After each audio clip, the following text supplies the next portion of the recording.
Hello guys, in this video I am going to show you how to pause music while recording on the Telegram application.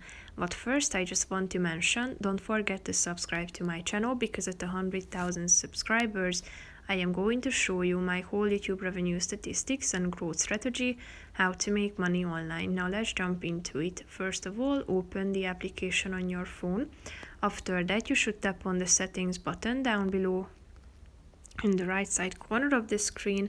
Scroll down to the data and storage section, tap on it, scroll down until you find the other section, and here you have the pause music while recording feature that you can enable by tapping on this button next to it on the right side of the screen.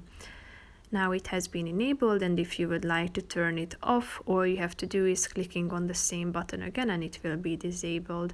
So that's pretty much it for this video guys. See you in the next one. Bye bye.